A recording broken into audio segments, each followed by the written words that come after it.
Shalom and welcome to another in our series of podcasts from Temple Beth Am, a dynamic center for conservative Judaism in Los Angeles. This is a recording of a Shabbat learning session with TBA Rabbinic Intern Chayva Lehrman. So can someone tell me about the nature of Jewish humor? Self-deprecating, yeah? Anything? Is there anything to Jewish humor other than it being self-deprecating? Mock authority, yeah.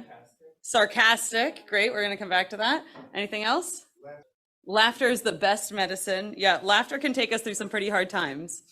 So we'll come back to that question. We start the Parshat Beshalach this week, and a few verses in, we get this passage on Exodus 14, verse 8. Could someone read for me from this full excerpt from 8 to 12? In either Hebrew or English. ויחזק אדוני את לב פרעה מלך מצרים, וירדוף אחרי בני ישראל יורים ביד רמה, וירדפו מצרים אחריהם, וישיגו אותם על הים, כל סוס רכב פרעה ופרשיו וחיל, על פי החירו בני בעל צפון, ופרעה הקריב, וייסעו, הנה מצרים נוסע אחריהם, ויראו מאוד, ויצעקו ויאמרו אל משה, המבלתי אין כבר מצרים, לקחתנו למות במדבר? מה זאת עשית לנו? להוציאנו ממצרים, הלא זה הדבר אשר דיברנו אליך במצרים לאמור, חדל ממנו, ונעבדה את מצרים, כי טוב לנו, עבוד את מצרים ממותנו במדבר. תודה רבה. So this includes one of my favorite passages in all of Torah. And when I told this to a few friends, they said, that's your favorite passage? But I'll tell you, it's this section that I put in bold, and I'm not going to read it aloud in English because I want someone else to try doing that in several different tones. Imagine that you are an actor looking at this moment, at this script. How would you intone this line? Like you're from Brooklyn. Okay, how would it sound if you were from Brooklyn?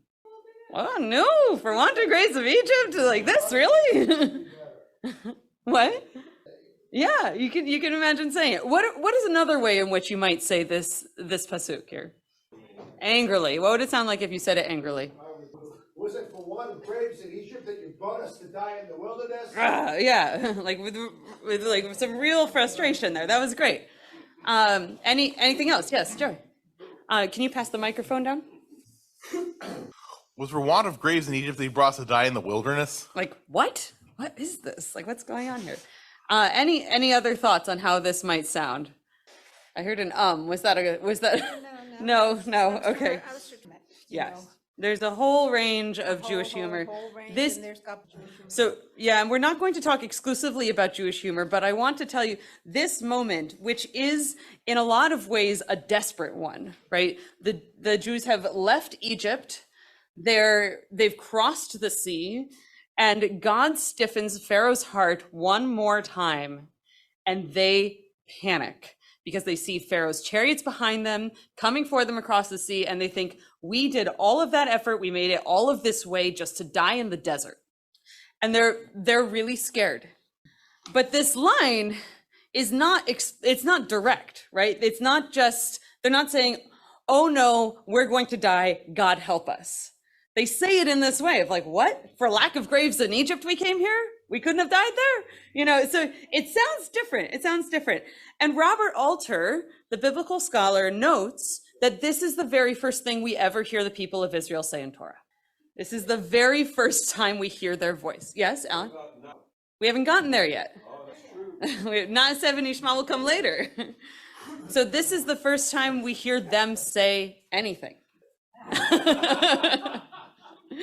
We all have our moments, right? So they're kvetching right off the bat. Exactly.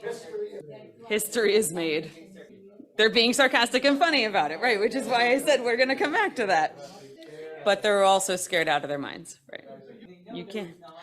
Right. They know it's not really true. There was a lack of graves in Egypt, but they're saying it anyway because they might be mocking in the face of fear. They might be making light of something because they can't face it. There's a lot of different. Yes. Okay. Well, hard work. I feel that it hurts. That is crushing. That's disheartening. And it's very disheartening when it happens. This is a difficult moment for them. Why have we not heard their voice before? And if you're comfortable using the microphone, we'll try to pass that back and forth a little bit more.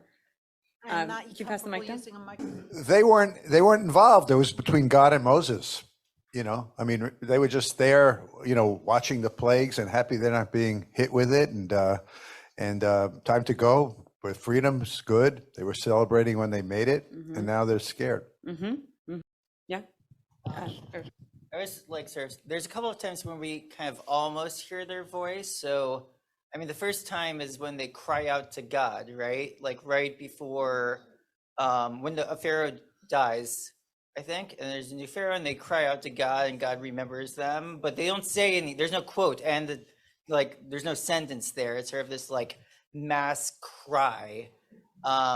So I don't know, maybe you can sort of say that now that they're free-ish, they're starting to enunciate their thoughts more clearly, like more getting into what free people would do. And what do they do? I'm just gonna stay on this one moment before we go to your comment, Marshall. What do they do with this first statement as free people?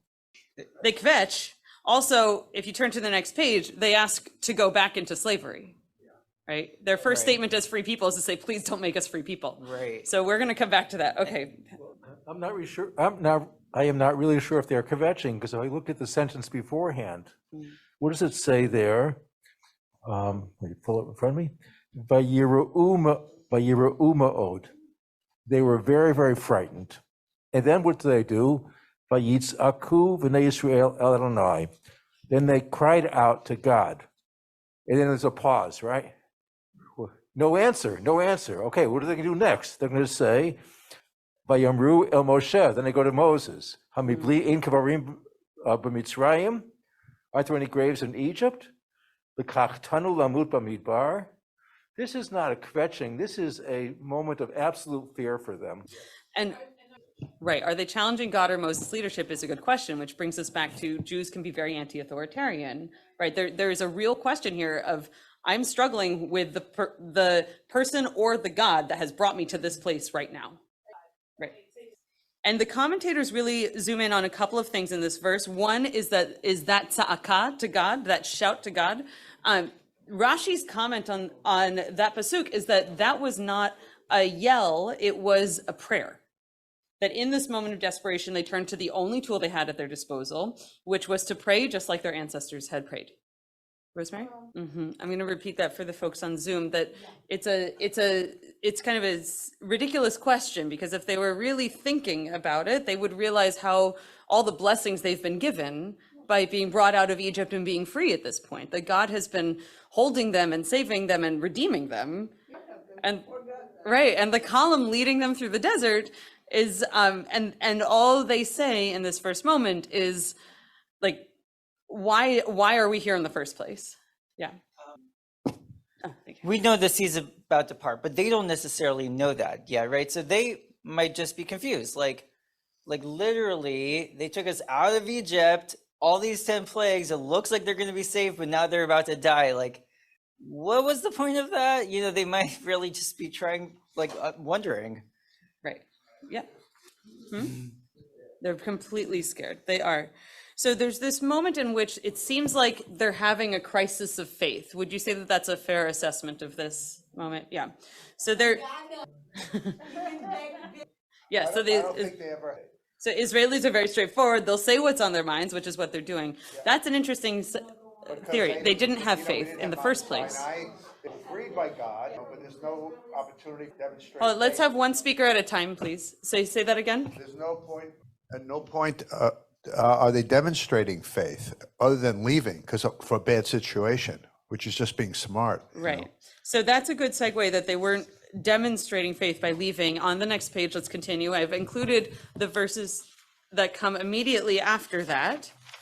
And I've included them primarily to show you what Rashi's comment is on this moment. So could somebody read Rashi's comment in English? This is on Exodus 14, chapter 14, verses 13 through 15. But Moses said to the people, "Have no fear. Stand by and witness the deliverance which God will work for you today. For the Egyptians who you see today, you will never see again. God will battle for you. You hold your peace." Then God said to Moses, "Why do you cry out to me? Tell the Israelites to go forward." Thank you. And can you keep reading the Rashi comment? Oh, I'm sorry. "Speak unto the children of Israel that they journey onwards. There is nothing for them to do but to journey on, for the sea will not stand in their way. Their ancestors' merits in their own, and the faith they placed in me so that they left Egypt will suffice to divide the sea for them." From Mechilta to Rabbi Yishmael. Can someone summarize Rashi's comment in your own words? Yeah, they have no choice but to move forward. They're between a rock and a hard place. Yeah. Oh. These are the people who did have faith because they were the ones who left, who trusted God and walked out.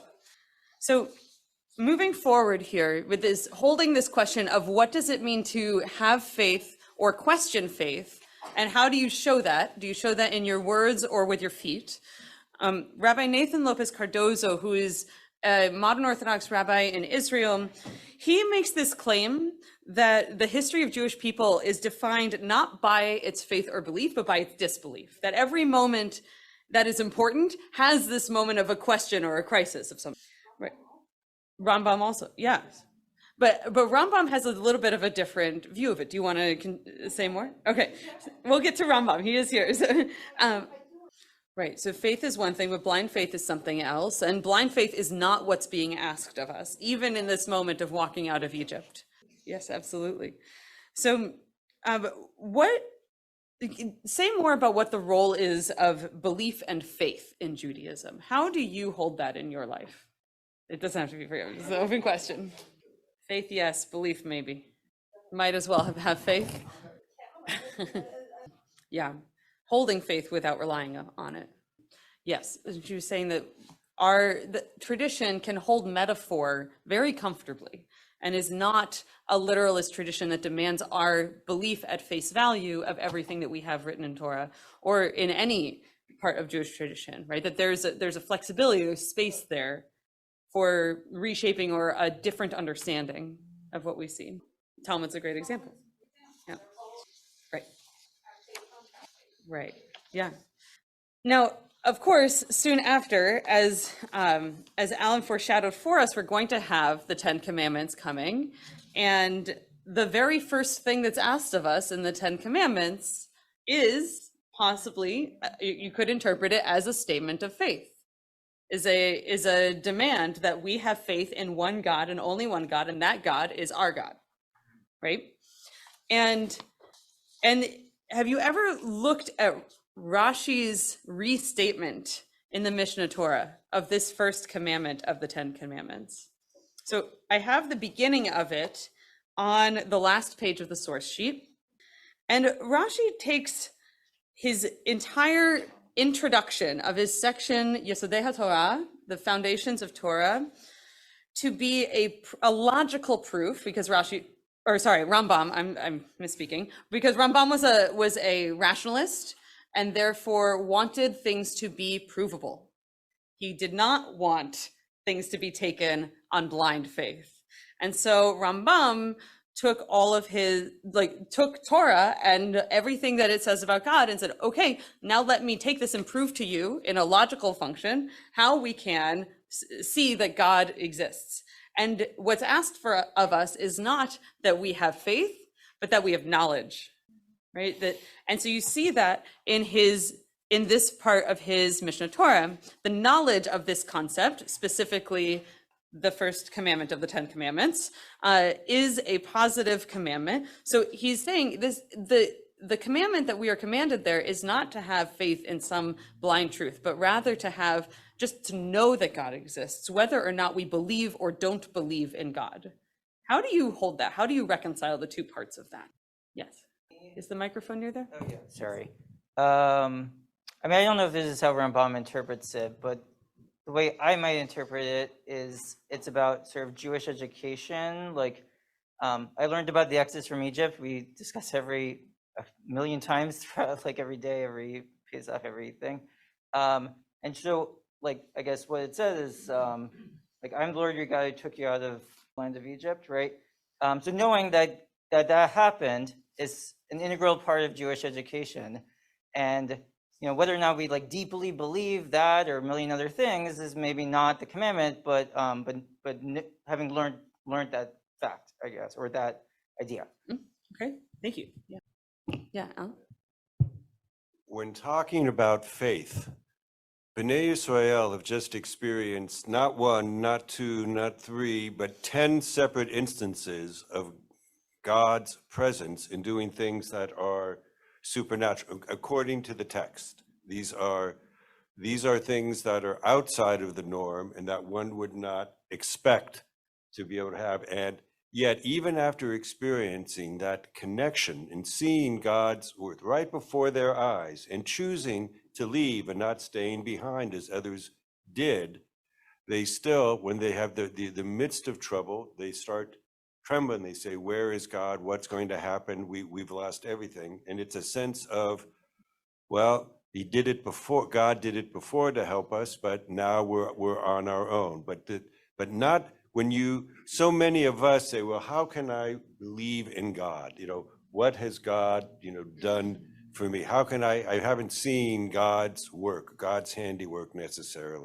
One reason or another, but based on the text, for these particular B'nai Israel, it should not be an issue of their faith. And yet, because of their slave mentality and not used to experiencing God, they still have this experience. For me personally, in terms of faith and belief, it's been a very evolving process, like for you too, Sandra. It is. Growing up, I was much more of a Kaplan-esque kind of guy. Powers for good in the universe, in the world. And now I take a much more personal approach, a la Heschel. But it evolves, it changes, and for all of us, and there are going to be times when we might have belief, and we might have faith, and we might not. One of the things, yeah, so Sandra said that Judaism doesn't give us one specific, narrow, well-defined understanding of God, but we can know that God exists just from a sense of truth and a sense of resonance in what we see around us, in the love that we feel for each other, in the beauty that we see in the world, and that knowledge can ground us. And Rambam too developed in his writings, right? We have here this in the Mishnah Torah, but we also, the same Rambam who says, Ani ma'amin be'emuna shlema, right? Like, I believe in a full and complete faith that there is one God. And so what this moment in the Exodus holds for me, because of course, this is the moment in which we have the Erev Rav, right? The mixed multitude that left from Egypt. It's this incredibly human moment of crisis of faith, of calling out for faith, calling out for help. And maybe the Erev Rav was not the mixed multitudes of the people who left Egypt, but maybe each person who left Egypt had an Erev Rav within themselves. That all of these existed in each one of them, and all of these exist in each one of us too. You have been listening to another in our series of podcasts from Temple Beth Am, a dynamic center for conservative Judaism in Los Angeles. If you enjoy these podcasts, we invite you to write a review on the Apple Podcast site or wherever you get your podcasts. For more information about Temple Beth Am Los Angeles, go to tbala.org.